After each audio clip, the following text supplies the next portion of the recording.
I'm Sawyer Seilinger. I am the program manager and systems administrator at Sustainable Pittsburgh. Welcome to the SCDN webinar on leveraging direct pay for capital improvement projects. As I said, this will be recorded and these materials will be shared after today's program. And please submit any questions via the Q&A box, and we'll be sure to answer those at the end.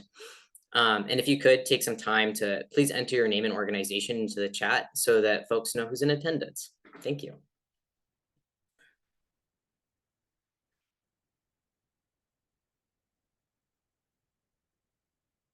At Sustainable Pittsburgh, our mission is to empower decision-making that builds a fundamentally equitable, resilient, and healthy and prosperous region. We're doing that through connecting our stakeholders in networks we host, such as the Sustainable Community Development Network, to share knowledge of sustainability through resources and experiences to help make a region where all people may succeed.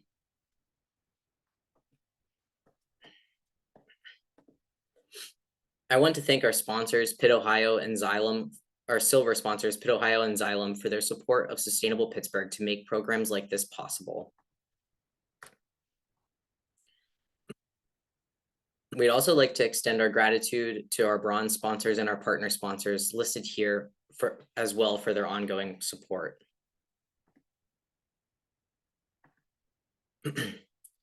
On our agenda today, we're going to start with a quick overview of Sustainable Pittsburgh's recognition programs. Next, we'll get into an introduction of direct pay presented by Rebecca from Sustainable Pittsburgh. Then we'll hear from Jillian and Kelly with the Lawyers for Good Government, who will provide a deeper dive into direct pay and speak about their website, the Clean Energy Tax Navigator. Next, we'll hear from Megan Ziegler with the Southwestern Pennsylvania Municipal Hub, who will share about some of their regional qualifying projects, supportive funding, and some of the Hub's additional resources.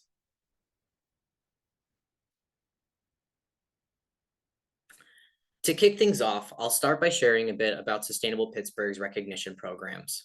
We have 4 programs, 3 for businesses in the Southwestern Pennsylvania 10-county region. Sustainable Pittsburgh Shop is tailored for small retail businesses, Sustainable Pittsburgh Restaurant suited for food businesses, and Sustainable Pittsburgh Workplace, a catch-all for those that are not restaurants or shops. We also offer Sustainable Pennsylvania, a program created for municipalities across the state. These programs offer a step-by-step process to track, measure sustainability progress, as well as a framework that organizations can use to drive measurable impact while providing recognition for their sustainability achievements. Programs are based on market-selected practices and have been peer-reviewed by knowledge experts. Programs are fluid and changing based on changes in needs, opportunity, landscape, and opportunities for impact. Recognition comes in the form of bronze, silver, gold, and platinum levels of designation or certification that is based on overall sustainability performance and determined by completing an online assessment through the unique portal offered by Sustainable Pittsburgh. To date, the participation includes over 400 businesses, organizations, and municipalities, with dozens more working through the process.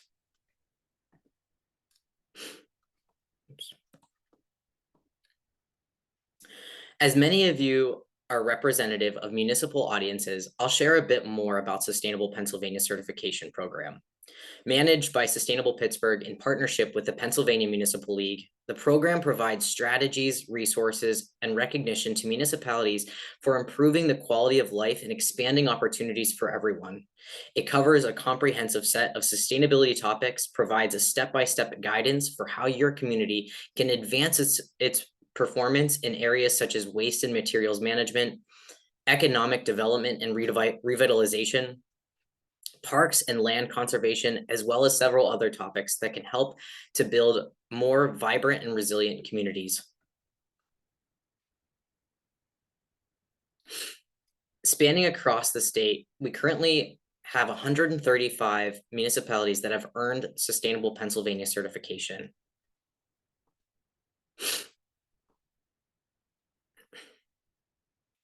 The Sustainable Pennsylvania program offers several benefits. First and foremost, it can help you baseline your community's current sustainability performance, as well as serve as an action plan for advancing your efforts. To help you advance your progress, the program also offers resources, tools, and best practices developed by over 60 advisors.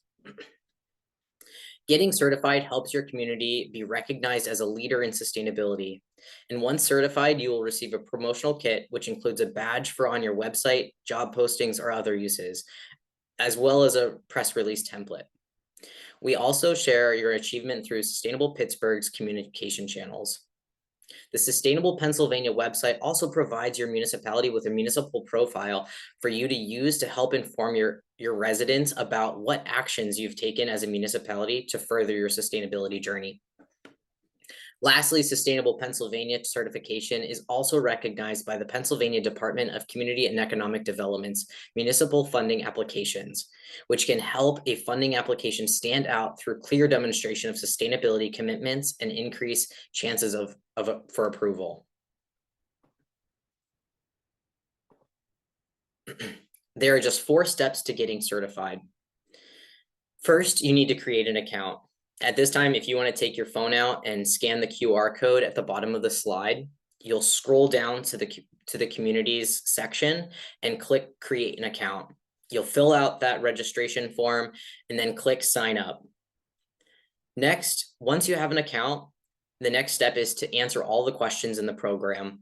The program takes the form of an online assessment, and the questions are customized for municipalities. You can work with a team of your colleagues to complete this, which is a great way for you to help organize a sustainability team within your municipality.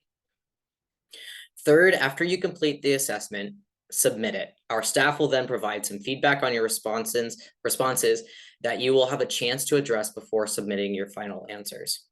And last, you'll earn bronze, silver, gold, or platinum certification levels based on 2 criteria: the total percentage of possible points you've earned, and whether you've completed the actions required for each level. There's no deadline to participate and complete the process. And once you've completed, certifications will expire within 3 years. And now I'll hand it over to Rebecca Bykowski, also from Sustainable Pittsburgh, to start us off with an introduction to direct pay.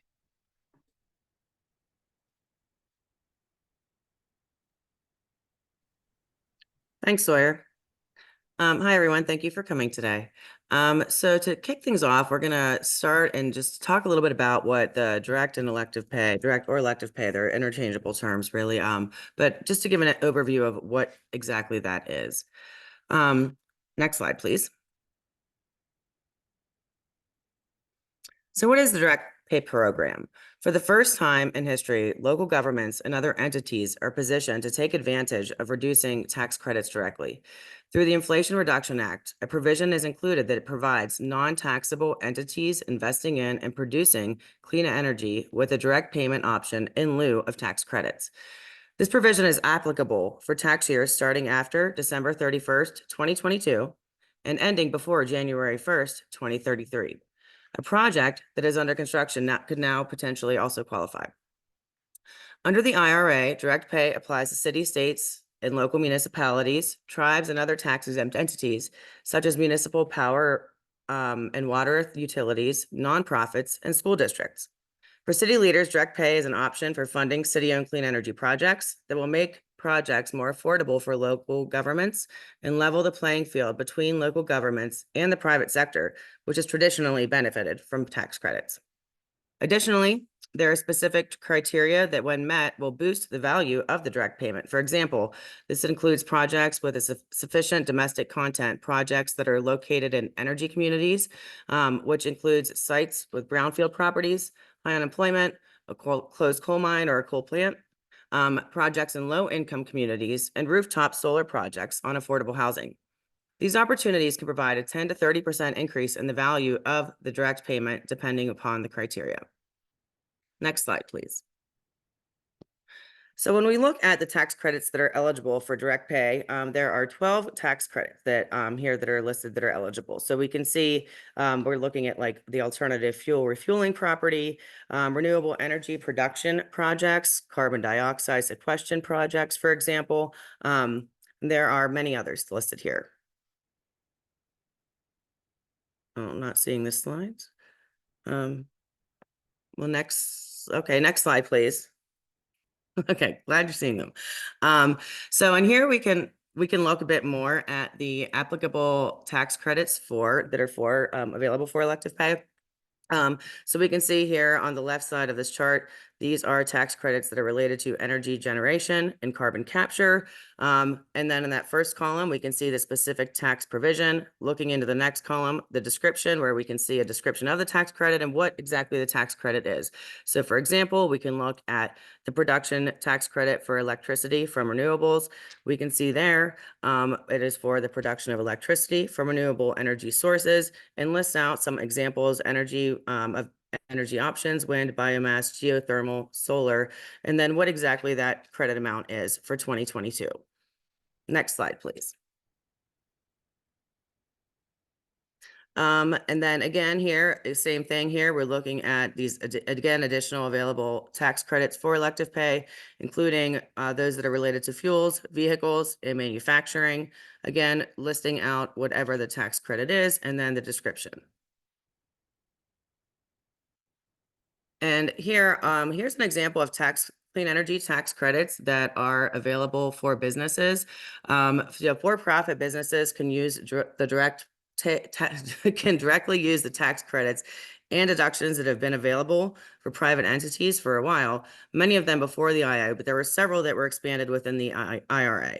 And so this can give an example, a list for businesses to be able to similarly see, looking at energy generation, carbon capture, the tax provision, the description, and then the credit amount that is available for businesses. Next slide, please. And again, just listing out some more in terms of commercial energy, manufacturing, clean vehicles. And then next slide. And then those related to fuels for businesses. Not looking to spend a lot of time on these slides, since everyone will be receiving this PDF of this PowerPoint presentation anyway, and letting it so you're able to hear more from these experts. So let's go to the next slide, please, and just look for a second at some types of direct pay qualifying projects. So there are several types of clean energy projects that are eligible for direct pay under the Inflation Reduction Act. Here are some key examples: solar and wind, energy generation projects, battery storage, electric vehicle charging infrastructure, clean vehicle purchases for government and nonprofit fleets, geothermal energy projects, carbon capture and sequestration projects, clean energy hydrogen production, nuclear power production, and microgrid. Next slide, please. And lastly, here are the benefits of direct pay. So it can provide some financial relief for entities that are eligible, providing funding without requiring tax liabilities, making it more accessible for those with limited or no tax revenue. The funds are very flexible. They can be used for a broader range of expenses in comparison to traditional tax credits. So they're a lot more, they're applicable to a lot more types of projects. Enhanced project viability. Eligible entities are more ready to undertake these large-scale projects and infrastructure improvements that might have been more financially challenging otherwise. It is important to note there that direct pay benefits are not immediate payments. Eligible entities will have to pay for, construct, and complete the project before receiving any payments. Those payments are typically received 6 to 12 months after project completion, depending on when the filing deadline is for the eligible entity. And next slide, please. And with that, I'm going to pass it over to Jillian Blanchard and Kelly McRae that are here from Lawyers for Good Government.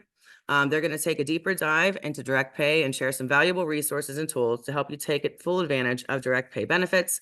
Jillian Blanchard is the Director of Climate and Energy Environmental Justice Program. Sorry, let me back that up. The Director of Climate Change and Environmental Justice Program at Lawyers for Good Government.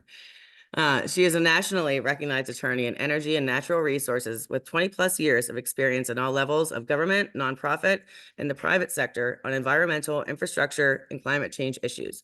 In her work organizing large-scale pro bono and technical assistant programs at L4GG, She has managed over 500 lawyers in providing guidance to cities, states, and nonprofits expediting the equitable green economy transition and addressing environmental justice.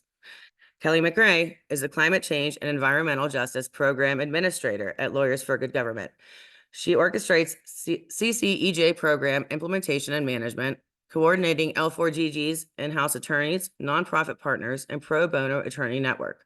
Her previous experience includes advocacy at the intersection of public land management, municipal engagement, real estate law, and nonprofit outreach. She also holds an MS in environmental studies. Welcome, Jillian and Kelly, and thank you for joining us to share your knowledge and insights from the amazing work that you're doing.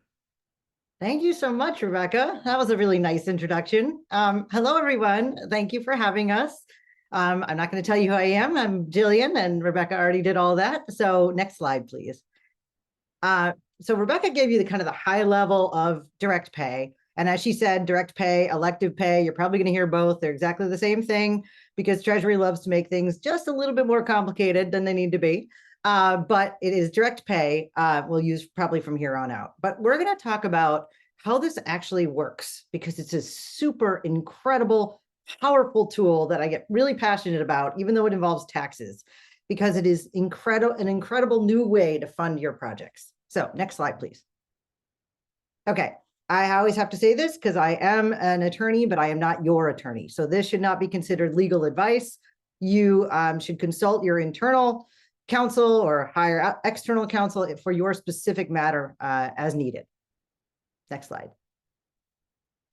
Okay, so Rebecca was talking about the fact that elective pay or direct pay does come on the back end. And what that means is you do have to finance your project up front. But what's so cool about the Inflation Reduction Act is that it also provided some financing for upfront projects as well. So you can pay for them on the front end and then take advantage of direct pay on the back end. And we call this, we want to put it in a framework for before we kind of dive in, of how this works with things that you're used to seeing. You're probably really familiar with grants like EECBG if you're a municipal government, or even the state energy program, NEVI funds, all those things is one partial way to pay for your project upfront. That's one side of the stool. So the other side of the stool is this brand new source of funding, Greenhouse Gas Reduction Fund financing. It's $27 billion that the federal government is bringing down to you all to help finance your clean energy projects. It's unheard of, it's historic, and we want all of you to take advantage of it.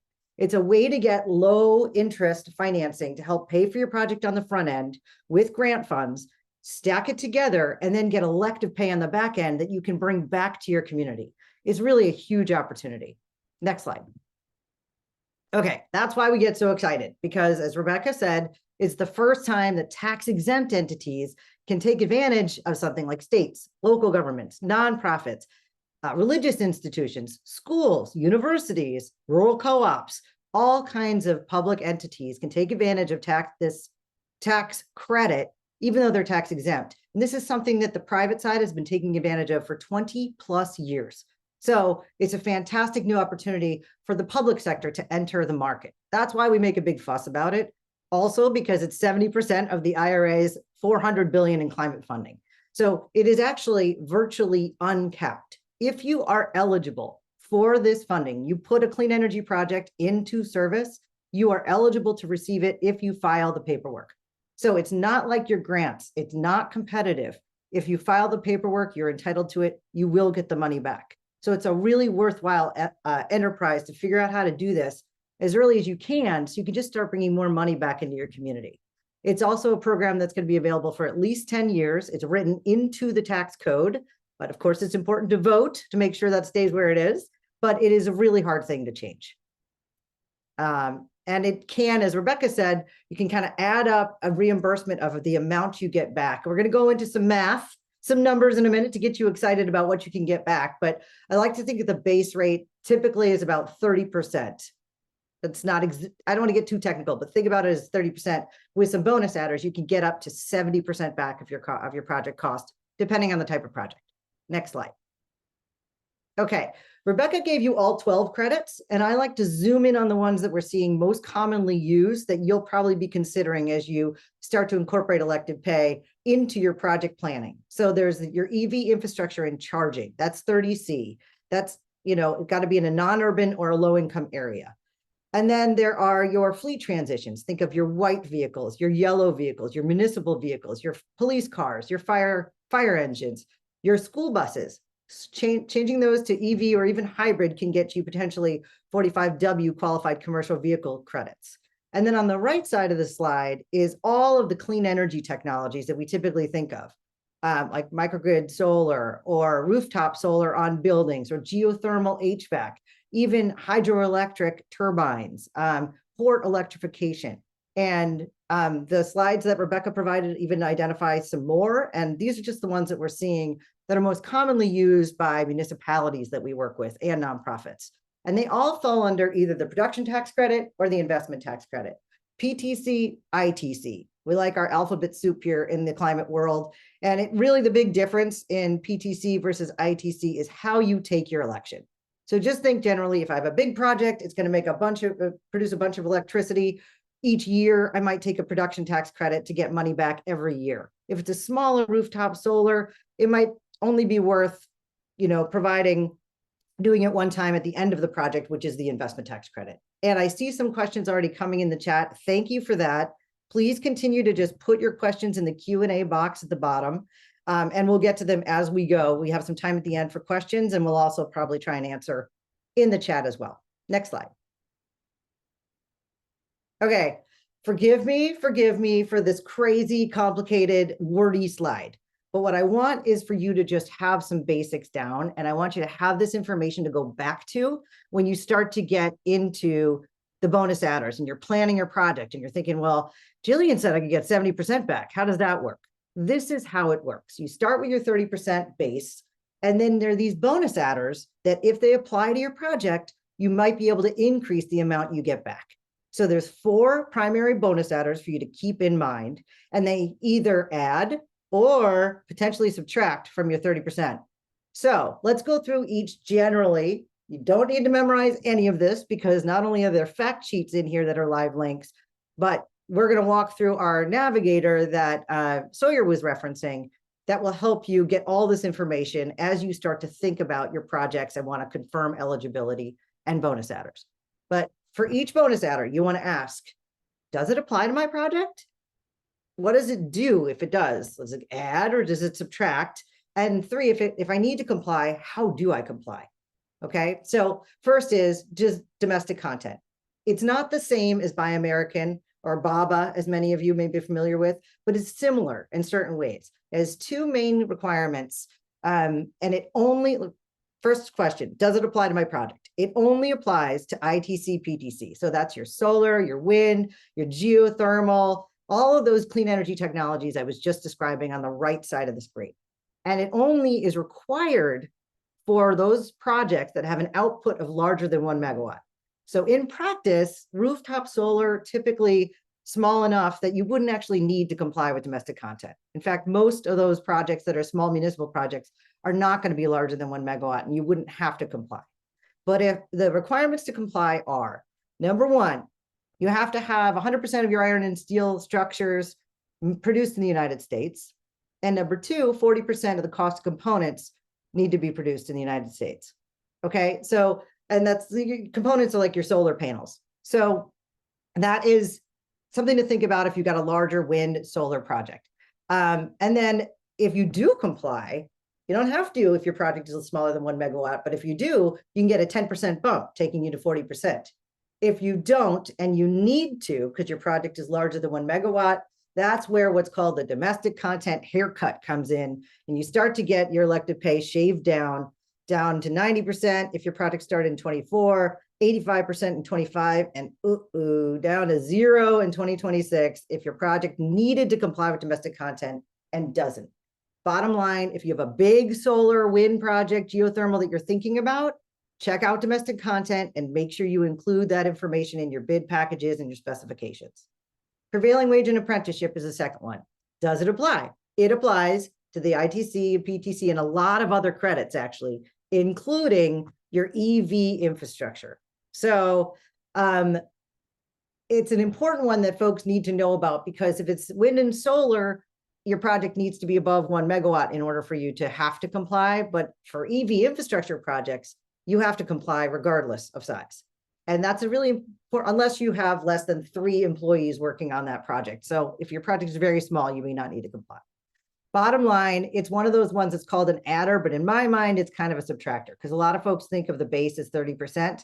And if you don't comply with prevailing wage and you need to, your 30% goes down to 6. So that's kind of the funky math related to prevailing wage and apprenticeship. 2 requirements to comply. 1, you have to pay prevailing wage. So if you're already complying with the best to Davis-Bacon, you're probably already doing that. And 2, you need to have 15% of your contractors, subcontractors from approved apprenticeship programs. Now that might seem challenging, but in a place like Western Pennsylvania, this is a real cool opportunity, in my humble opinion, to bring in and create very exciting clean energy jobs. There are a lot of approved apprenticeship programs. It's an opportunity to work with unions for the very first time to say, okay, where are these apprenticeship programs? Let's create them. Let's create good paying jobs and comply with prevailing wage apprenticeship and get more money back. The third one is energy communities, and Rebecca referenced that one. That's a fairly straightforward one. If you comply, you get 10% bump. And so you look at the Department of Energy map. As always, we have a fact sheet to explain how it works. There's 3 categories in there, that whether you're near or a coal project. So this is a really important one for folks in Western Pennsylvania to look at to see whether or not your community may fall into a DOE map. It probably is close to one or does in your area. So take a look at that because it's a 10% bump, but it only applies to the ITC PTC, clean energy technologies. It does not apply to EV infrastructure. It does not apply to your electric vehicle purchases. Last one is the low-income communities bonus. So that one can add 10 to 20% of your to your project if it applies and you apply. So what do I mean by that? It only applies to the investment tax credit for wind and solar projects. So if you have a wind and solar project between 1 megawatt and 5 megawatt, pay attention. This could be a really cool opportunity to get a lot more money back. But it does require a separate application process that you have to apply for from Department of Energy before you finish your project. Okay, so if your project is in or benefits a low-income community, you may be eligible for this additional bonus adder. And so if you think about adding these things all together, this is how you could potentially get 70% of your project costs back.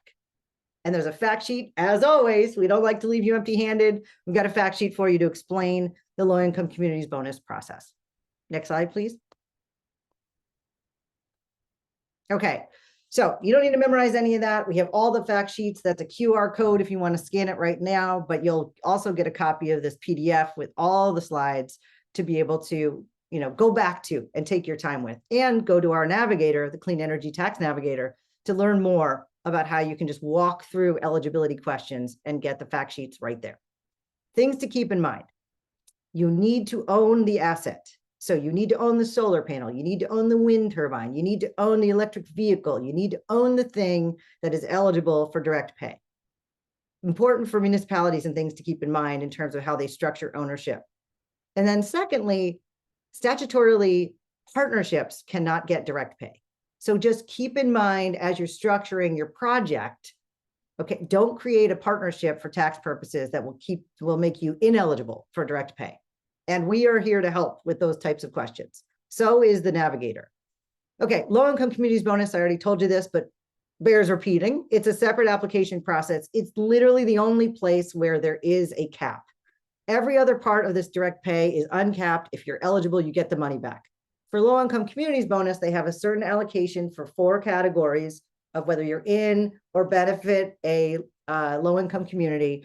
And once those allocations are granted on an annual basis, it's full. Nobody else can get an allocation. So it's important to know that process before you finish your project and get it in your mind of when you need to apply so that you can get that allocation and get the bump up from 10 or get up 10 to 20%. Okay, nothing comes for free. So there is something called the no excess benefit rule. These programs, grants, GGRF, and elective pay, all meant to be worked together in one capital stack. These programs are meant to be worked with other things and stacked together to pay for your projects. However, there is the rule called the no excess benefit rule. You can't have a restricted grant forgivable loan amount plus the elective pay that you're getting back equal more than your total project cost. And we're going to walk through an example, so you know what I mean by that. But just keep in mind when you're planning your project, how you're financing it. And you want to make sure you maximize your ability to get direct pay on the back end. Also, if you're paying for your project with municipal bonds, that does result in a shave of 15% off of your total 30%, what it might be. That's just because you can't double dip on tax exemptions. So you can't get a tax credit plus use a tax exempt bond and get the full amount. So they've only given you a little bit of a shave off that. And this last one, we've seen a lot of municipalities and tax exempts bump into this issue, where they think energy efficiency upgrades are eligible for direct pay, but they're not actually eligible for direct pay. They're eligible for a tax deduction if you're a taxpayer. So if you're a contractor watching this right now, you may be eligible for the 179D energy efficiency upgrades, or what's called the 45L energy efficiency home energy upgrades, because it's a deduction on your tax liability. But if you're tax exempt, you don't have tax liability. So you're not eligible for direct pay for energy efficiency upgrades. But like the solar on top of the building, that would be eligible. That's a clean energy technology. But the window itself wouldn't be, or insulation, that kind of thing. We can talk more about that in the Q&A if folks want. Next slide, please. All right, let's look at this in action because I've sufficiently given you enough information just to be dangerous.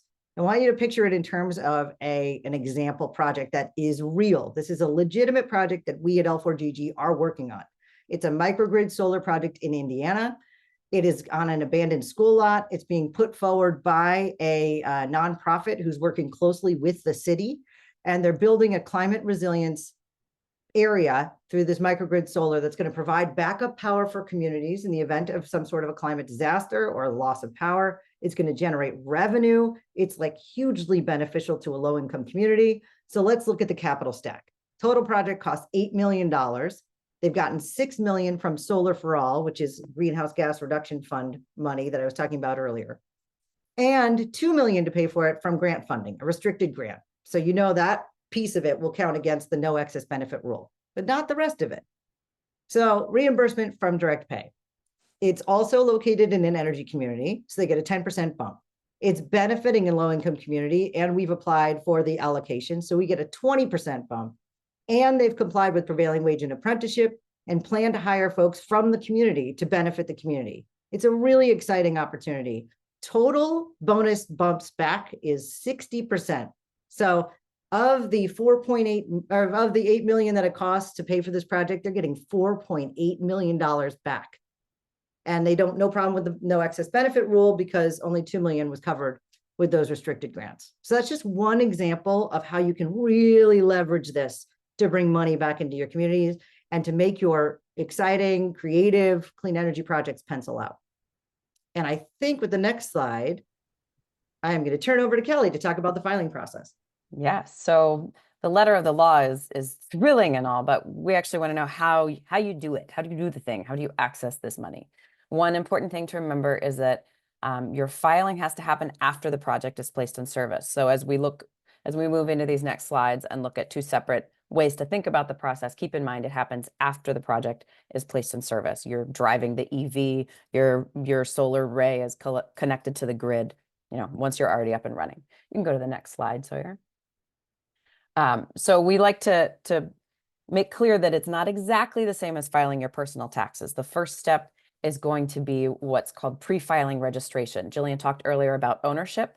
Pre-filing registration is where you identify your entity, elect your credit, and provide documentation to prove up who you are as an entity, to prove up that you own the project, and establish its eligibility for direct pay with you as a tax-exempt entity. The IRS will review your documents and provide you with a unique registration number for each project. Then you will go into part 2, which is the actual filing of the IRS forms. You'll need to do that 4.5 months after the end of a taxable year. Extensions are available to add 6 months and make it 10.5 months after the end of your taxable year. And a lot of the forms are going to look new. There's a new suite of forms for these clean energy credits. And we have annotated tax forms to help you. There's lots of guidance available. And then part 3 is everybody's favorite, where you actually get the money back. If you paper file, it comes in the form of that beautiful rainbow paper check from Treasury. If you e-file, it comes as a direct deposit into your organization's bank account. And again, remember, you have to finance up front and you receive the tax credit somewhere around a year after the project has initially been funded. So keep that in mind as you design your programs. You can go to the next slide. This is sort of another way to think about the process in 4 steps.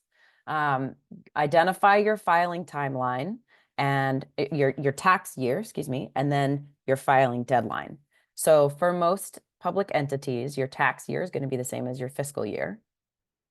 Your filing deadline will be 4 months plus 2 weeks, 4.5 months after the end of a tax year in which the project was completed. We have fact sheets to help you identify a tax year, so don't panic if this doesn't make sense. We're kind of speeding through. Extensions are available. Beginning for tax year 2024, you'll submit a Form 8868 to request an extension.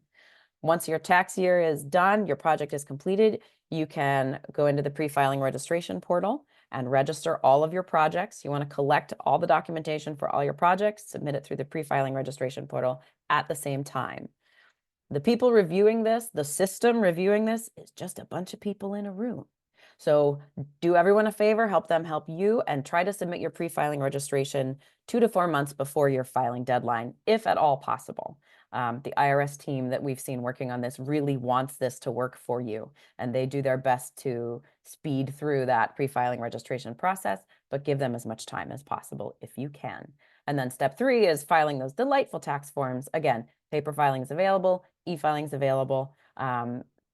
We've worked with a company called Giraffe Financial that we confirm has a vetted suite of a comprehensive suite of tax forms to complete every step of the elective pay filing process. There are entities out there that can handle the e-filing for you. And then step 4, again, get paid. You can go to the next slide.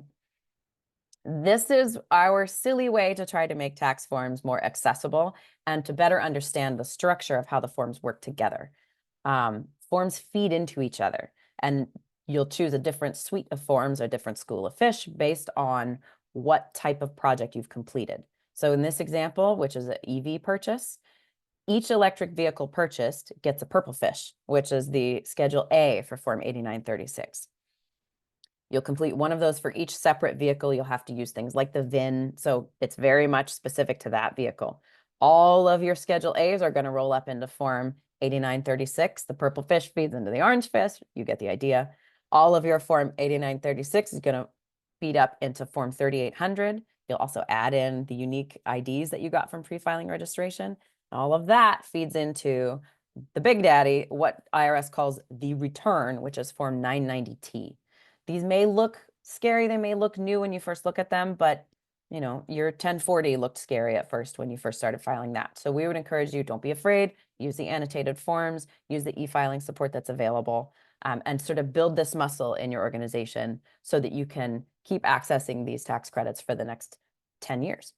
And with that, we'll go into some of the larger, less the nitty-gritty and more the larger practices and practical guidance that your entity can use to make this a successful process. I'll hand it back over to Jillian, and you can go to the next slide. Thanks, Kelly. Okay, we just gave you tons of information, but do not worry, it will all be here, and we're going to go over resources at the end, in particular the Clean Energy Tax Navigator. John in the Q&A was just asking about eligibility. The Tax Navigator will help you make that determination of eligibility for your EV infrastructure project. So we can go over that hopefully a little bit at the end and in these slides. But first, some practical guidance, particularly for those local governments out there, school districts, folks who are thinking, this sounds great, but how am I even going to do this? Who am I going to talk to? So practical guidance. First and foremost, that portal that Kelly was just talking about, you're going to need to log into that portal with something called an ID.me account. Good news is, if your entity already received some American Rescue Plan Act funds, which they likely did, you probably already have an ID.me account. You just need to find the finance officer who set it up in your entity and use that account. You could set up a new one if you need one, but it's most likely that your entity probably already has one. And so that leads me to my next point, which is super important to talk to your in-house counsel and finance officers. That's the triumvirate, the sustainability director, the finance officer, and the in-house counsel all need to work together to file for elective pay. So make friends. I know it's tough. I used to work in a city, but like make friends outside the silo with your attorney's office and your finance office. If you have a more complicated project, think about including an accountant or bond counsel, or possibly even a tax attorney if your project is more complicated. Then think about how you're going to pay for your project. We talked about that and time is running short, so I'm going to speed up a little bit. Next slide. Okay. It's important to know there are risks, like anybody who files any taxes ever, which is all of us every single year as individuals. There is, of course, always risk if you file it wrong and you ask for information back. So anyway, it's just a huge opportunity. There is some risk, but there's a lot of ways to hedge those bets. And we can talk about that separately in the Q&A. Next slide. Okay. This slide is whether the juice is worth the squeeze. I want to get to the resources for you, so I'm going to race through this. The bottom line is, this is not a question of if you do this, it's more a question of when, because the program is going to be around for a decade, and it's a massive funding opportunity. So you are entitled to this money. You should be getting it back. It's fiscally the responsible thing to do, and it will pay for more of your projects. Next slide. Okay, can't remember that? Nobody can. Let's go to the resources. Okay. Clean Energy Tax Navigator. This is what I was putting in the chat. This is the main reason we're probably here today, to tell you that there is a resource. You can scan the QR code. You can go to the website. But basically, this will walk you through step by step questions and answers about your project, and then give you resources in the end and fact sheets to help you figure out if your project is eligible, as well as whether it's eligible for bonus adders. Next slide. Okay, this is what the homepage looks like on the Navigator, just so you're familiar. We have these buckets that correlate to the same buckets that I was talking about before of the most likely projects that we're seeing. Next slide.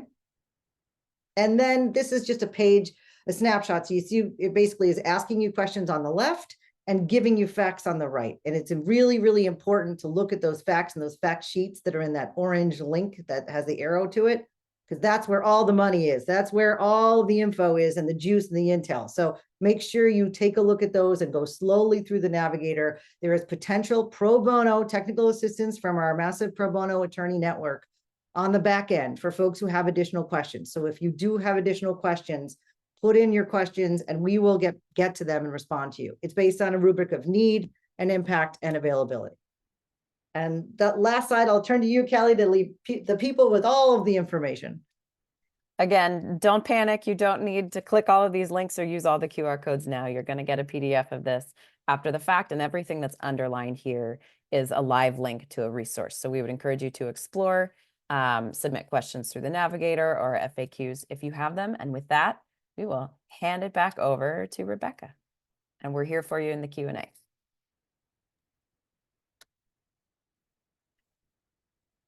Thank you so much for that incredibly valuable information, Jillian and Kelly.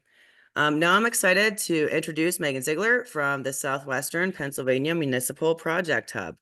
Megan serves as the CEO of the Southwest PA Municipal Project Hub. She has worked in academia, local government, and nonprofit sectors in her career, as well as being a small business owner. This cross-section of experience enables her to see the integration, collaboration needed to create and implement projects from conception to implementation. She has experience in workforce development, clean energy, stormwater, and sustainable community development strategies to support regional projects and initiatives seeking federal grants and technical assistance across the 10-county region of Southwestern Pennsylvania. Welcome, Megan. We're looking forward to learning more about your work and projects that can be supported through direct pay benefits. So thanks, Megan. I'll let you take things from here. All right. Thank y'all. You can go ahead and go to the next slide, Sawyer. So who is the Hub? If you haven't met us, I see a lot of familiar names or some that we haven't talked to. So we are a new entity. We launched in February through some philanthropic support. We are housed under the Community Foundation of the Alleghenies. And I have a small but mighty team who helps do all of this incredible work. As you can see on the screen, go to the next slide, please. So when you think about the IRA and the tax credits and everything that we have been talking about in this session, is really important to know, like, this was made for Southwest Pennsylvania, primarily because there's a high concentration of environmental justice, low income, rural communities, and that there is just a need for investment. So this bill these tax credits, everything is really here to kind of help do that surge that we really need to see. And we were created because as a region, we were not applying for federal funds as much as we should. We were not being as competitive. So we were established to kind of be that technical assistance provider for y'all. Go to the next slide. Our mission is very simple. We are here to help municipalities, nonprofits, and school districts across the region to really access those federal investments. And that is through a no cost technical assistance. And we are here to kind of help conceptualize, fund, and then implement the projects after they get funding. So next slide. So how we work, we looked at all the different resource centers that were being established across the country, and we really wanted to take what you need. So we are here to kind of be responsive to what is happening when you need it, where you need support, where we can align you and direct you with other resources. But we are kind of focused on the Justice 40 priority areas. So we can focus on areas of climate change, clean energy, energy efficiency, clean transit, the whole gamut. And again, we're here to support whatever stage of development of the project you're in. All right, next slide. All right, so I did want to give a couple examples of just different ways that I know that this is being utilized across the country. So last month, we did a webinar with the Department of Treasury and the governor's office. Immediately, someone responded, "Hey, we are a nonprofit. We just put in geothermal HVAC systems. Can you help us walk through this process?" So we met with them. Yes, Allegheny County did some solar and EV chargers in the parks. They are in the process of filing. The state is in the process of filing as they're looking at their fleet conversions. And don't worry, if you have fleet conversions, there is a multiple uploads. You're not going to have to you can have a spreadsheet that you can upload. So it makes it a little bit easier. They're Beaver County, they're looking at an electric trolley. So like that would be a great way that they can actually, we can't fund them to help purchase it, but we are there to help them file on the back end to make sure they're getting that money otherwise. One of our area COGs purchased an electric street sweeper. So if anyone is in municipality and you have an MS4 requirement, which you probably do, this is a great way, but then you're able to kind of offset those costs with the EV charging and the street sweeper itself. So those are important things to do. There is some of the the energy CDBG funds. So right now, Washington County is looking to buy new EV cruisers. So that's great. So that's a opportunity for them to utilize those tax credits as well. So those are just some good examples happening right now in our region. Next slide. Okay, important thing, if you are a municipality and you had any of these systems that you think qualified and that you put into effect and online in 2023, you have a deadline of November 15th. Unfortunately, nonprofits, if you did any of these things, you missed the boat. Is only like kind of a local government. This is your first time. We're going to give you an extension. So just wanted to kind of keep that on your back of your mind. But those are some really important things to note coming up. Next slide. Okay, so one of the things, if you remember the stool that Jillian was showing, so with the Clean Communities Investment Accelerator, so that was a program that was focused on EPA. There was a application that was going in, sorry, that's CPRG, but here's a great way. If you submitted a project with the SPC's application for the CPRG, and you didn't get funded because it went to the state for industrial decarbonization, there is still an opportunity to fund those projects.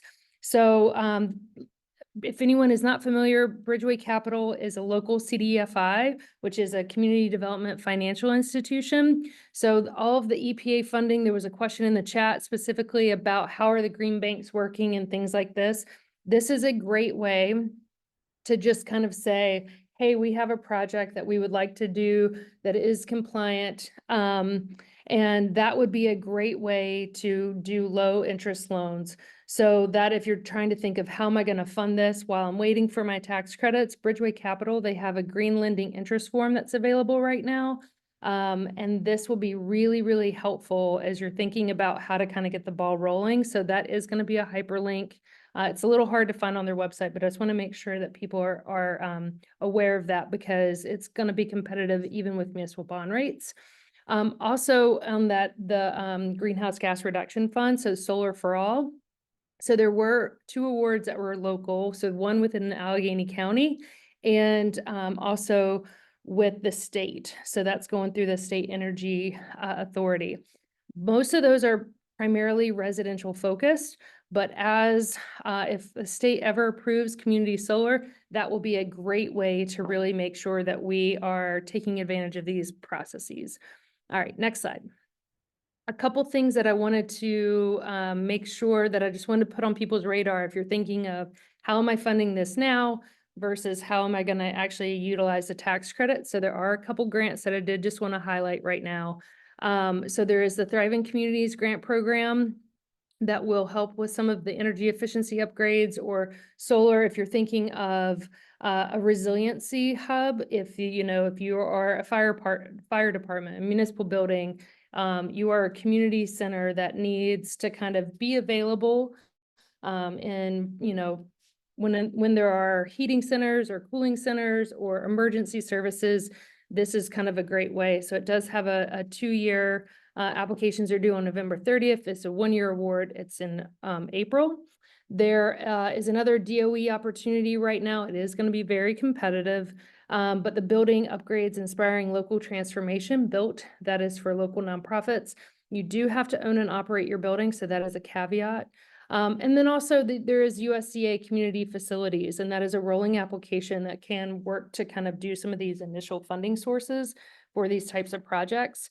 One thing, I was talking to someone from USDA on Friday, and he did say that this is getting very, very competitive, and this is where appropriations. So make sure that you are maintaining good relationships with your federal elected officials. All right, next slide, please. On the state side, I feel like there are a couple things to really note. The energy efficiency conservation block grants, those have until October 30th if you have not already submitted to be able to draw down those funds. That's a great way. The municipal opportunities for retrofits and energy efficiency, the MORE grant, and that is specifically looking at doing energy audits or low interest loans to make building improvements on municipal owned buildings. The state has extended that application deadline till December 6th. So that is really important and one to just kind of keep note of. Another one, Solar for Schools grant. So this is a state program. They're opening applications on November 1st, and it's going to have a window from the November 1st through January 31st.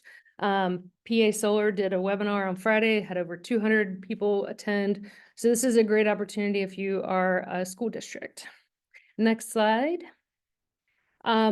We want to know how we can help. So obviously one of the first things is we have a project intake form on our website that you can submit your project. That is a hyperlink as well when you get this.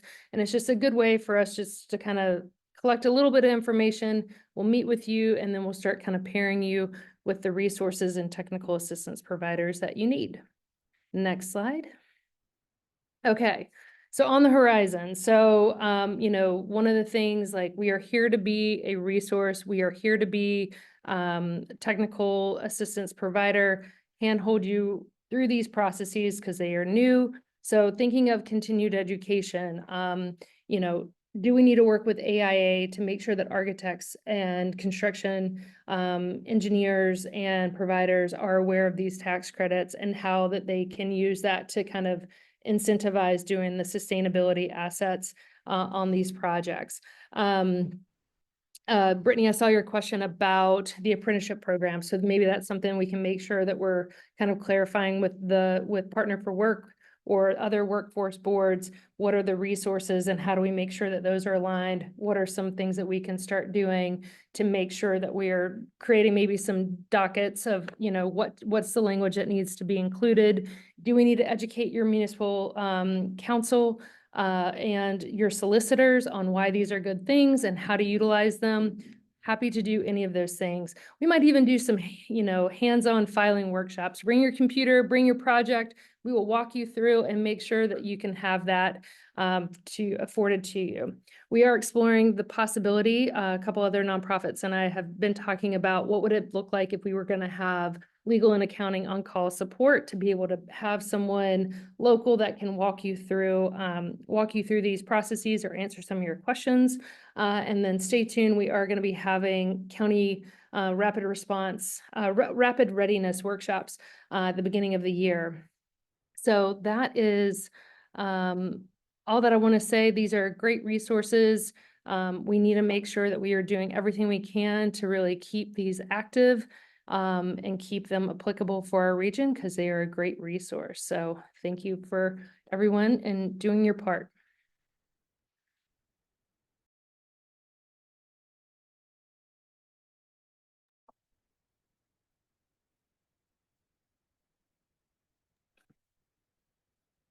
All right, so it looks like we're ready to start the Q&A discussion.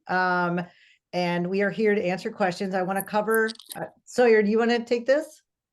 Yeah, sorry, thank you. I was Okay. having some trouble getting my video back on. Yeah, thank you. And thank you, Jillian, Kelly, and Megan. That was a wealth of knowledge. You all are, have given us so much to think about and consider, and really be sorry, there we go. I was having a difficult time finding the chat for a second. There we go. And I just want to thank you all for all of this amazing insight. I just wanted to first say that there was a regulatory update last Friday. Jillian put this in and wanted to clarify that there was a regulatory update last Friday that granted nonprofits and religious institutions an automatic 6-month extension until November 15th. So these entities are no longer out of luck. I think this was, and Jillian, you can maybe expand on this. Yeah. Do you think you could say a little bit more about that? Absolutely. So basically, Treasury is doing their absolute best to make this program workable for folks. And they know this is new and that this is hard. So it used to be exactly the way Megan was describing it, that if you miss the May 15th deadline, you're out of luck. But we kind of advocated, and a lot of folks were talking to Treasury. And last Friday, hot off the press, so Megan probably hasn't even had a chance to see it yet, that basically there is a new regulatory update that everyone, including nonprofits and religious institutions, get an automatic paperless extension. Now, note, you always get a 6-month extension if you file what's called a Form 8868. So you can always get the 6-month extension from your first filing deadline. But what they did here was just say, hey, nonprofits, religious institutions, if you missed May 15th and that was your first deadline, no problem. You don't need to file that form. You get an automatic 6 months. So if you're a religious institution or a nonprofit, or you work with one, make sure they know they have this opportunity. The other cool thing they did was, in that regulatory update, they said nonprofits and religious institutions can also paper file, because the regulations used to say that you had to electronically file, which is difficult and complicated. And if you're having any trouble with that, I strongly recommend folks go to Giraffe Financial. They have set up essentially a TurboTax for direct pay, and they can help you electronic file. But the good news is, Treasury made it okay not to electronically file. If you want to just paper file, that's okay, no matter what entity you are. So good stuff. I am very happy to be wrong. So that is exciting news. And just so people know, these things, you haven't really missed the boat. These things have been getting a lot of new updates. And so there's opportunity to learn together. Yeah. And Yeah, you're not wrong, Megan. It's just an update. It's like you were absolutely right last Thursday. Yeah, I think that really speaks to how important it is to keep informed and be engaged with these amazing different organizations that we have on today, like the Lawyers for Good Government, to keep up to date with these types of updates, and the Southwestern Pennsylvania Municipal Project Hub. These are going to be great resources to find out about these types of updates. One of the questions, I know, Megan, you started to address it a little bit when you were presenting, but I wanted to bring it back to a question that Brittany had posted in the chat. How do we find the approved apprentice programs? And is there helpful language about the apprenticeship programs that can be, oh, hold on a second, that can be included in government bid documents for projects, so contractors understand the requirements.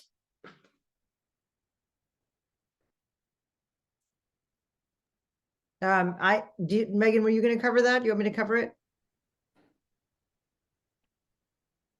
I lost my tab. You can speak to it. That's fine. Yeah. I was looking at the approved list that you put in the chat.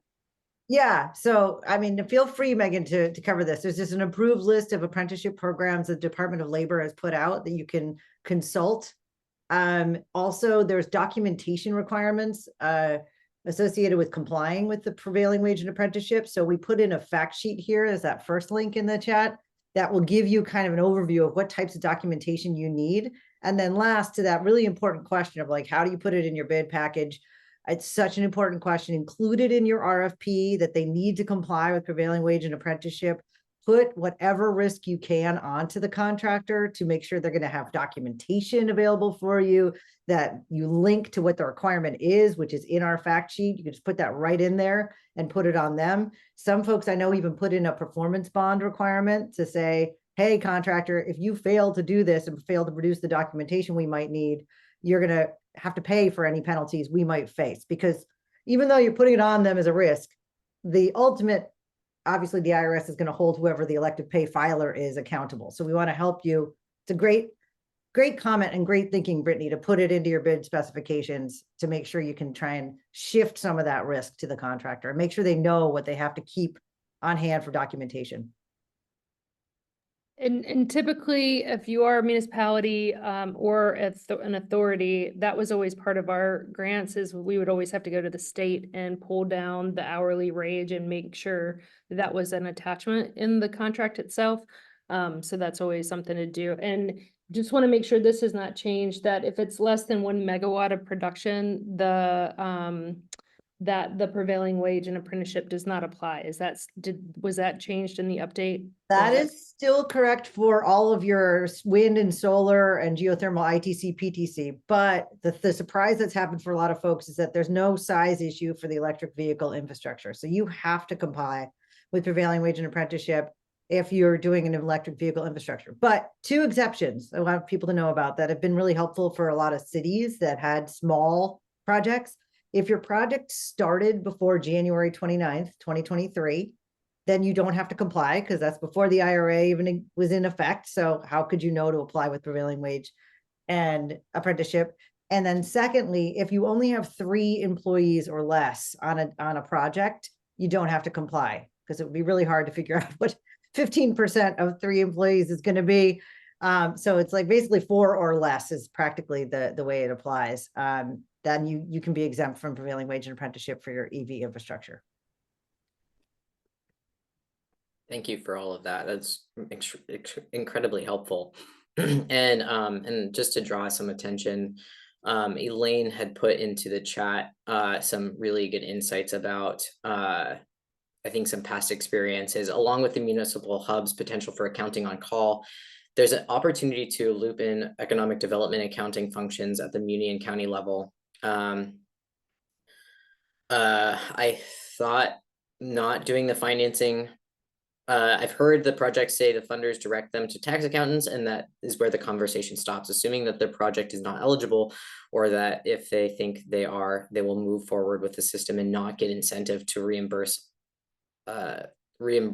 alter. The more accounting folks, not just business tax accountants, working in tandem with solicitors who know the details, the better. So yeah, it sounds like that's really helpful. It's all good, Elaine. I think we got the message. There's another question in here. How do the different federal lending authorities compare with each other? And who is best served? What do they fund? And what are the terms? That was in the Q&A box.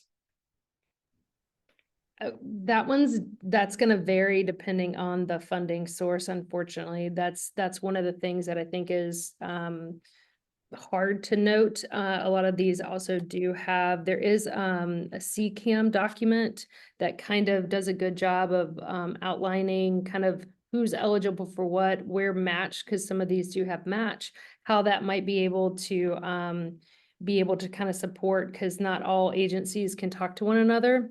So that's one thing to kind of keep in mind. And I think that's where some of the bridgeways or even some of the local financial institutions will do that gap funding. So knowing that the lines don't always, the timing doesn't always align.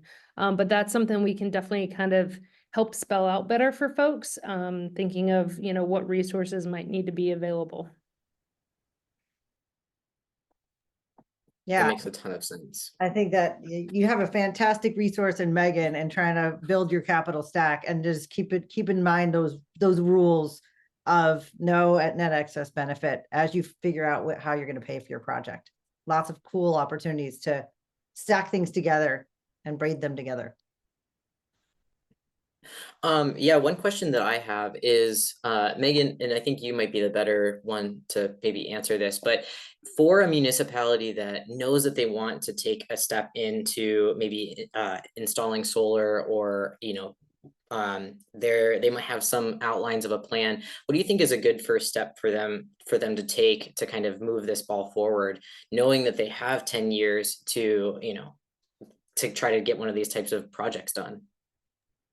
I would definitely say, we do have a great resource in the state of Pennsylvania with the PA Solar Center, who will do free assessments for that, and kind of evaluate what is the system, how big can you actually do, and kind of give you and help you walk you through that. That would be the first step. And then I think, if there does need to be some more education with the county council, like with your council, your solicitor, all of those things, making sure that they fully understand what is happening and how to prepare for that, and how to make sure that, it's budget season now. So that we might miss the window in planning for those if those are new, but you can start that planning and make sure that that installation cost can be put into your budget for next year, kind of thing. So that would probably be the best place to start. And Jillian and Kelly, what would you say a good for a municipality that is shovel ready? What is a good first step, would you say, for them to kind of get introduced with your program? Or what would you say to them whenever they're ready to take that next step into the implementation of that project and thinking about these tax credits? Yeah, my first recommendation would be go to the cleanenergytaxnavigator.org and enter your project in. It's going to walk you through step by step and ask you questions. It's going to give you fact sheets if you don't know how to answer those questions. And it will, kind of spit back out information. And if you get to the end and literal confetti falls from the top of the screen, it means that your project is eligible. And then you'll get some guidance on how to actually tax file. So you'll be able to confirm on a preliminary basis and feel good about talking to your finance officer, who may not be at all familiar with direct pay, or your lawyer who's like, what, we're tax exempt, we don't do taxes. You're going to need to get over that consciousness raising hump, and the navigator can help show them that this project is eligible. This is a new program.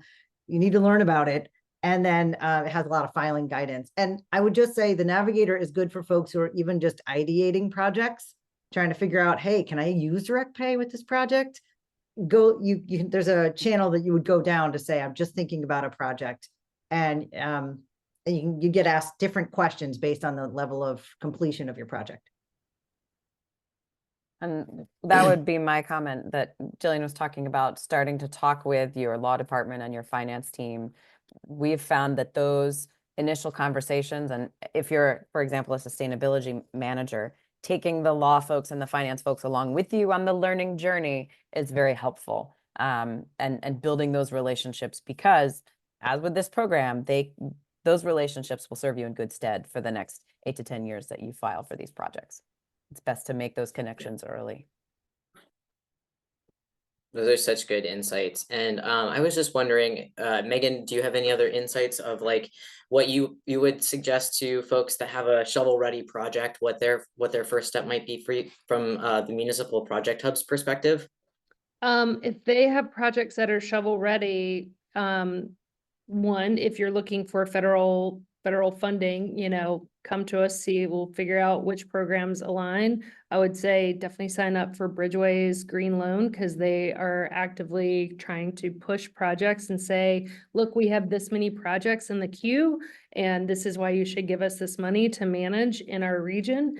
And so those would be some really good starting places for sure. It's all about sometimes like if it's one individual project, is it big enough to be competitive for federal dollars? That's going to be a huge thing. So can it be a multi-municipal? Can it trickle up to be more of a countywide implementation project as well? So think, maybe expand it to make it more competitive.